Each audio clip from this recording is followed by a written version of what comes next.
د اهل کتابو او مشرکانو څخه چې کوم خلک کافرو هغوی له خپل کفر څخه راګرځېدونکي نه وو تر څو چې هغو ته څرګند دلیل را نشي، یعنی د الله له لوري یو پیغمبر چې سپېڅلې صحیفې ولولي واوروي چې په هغو کې بیخي سمې صحیح لیکنې شوي وي. کومو پخوانیو خلکو ته چې کتاب ورکړ شوی وو په هغو کې بیلتون رانغی، مګر وروسته له هغه چې هغو ته د سمې لارې څرګند بیان راغی او هغو ته پرته له دې بل هیڅ حکم نه ورکړی شوی چې د الله بندګي وکړي. خپل دین د هغه لپاره په خالص ګرځولو بیخي په یوه لاره لوري شي او لمونځ قایم کړئ او زکات ورکړئ.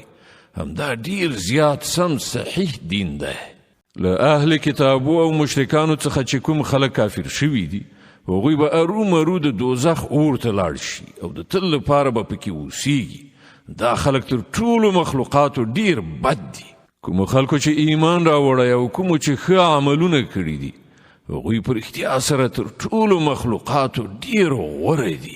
د هغه بدله د هغو د پروردګار په وړاندې په همیشنیو جنتونو کې اوسېدل دي چې د هغو لاندې به ویالې بهیږي، په هغو کې به د تل لپاره ژوند کوي.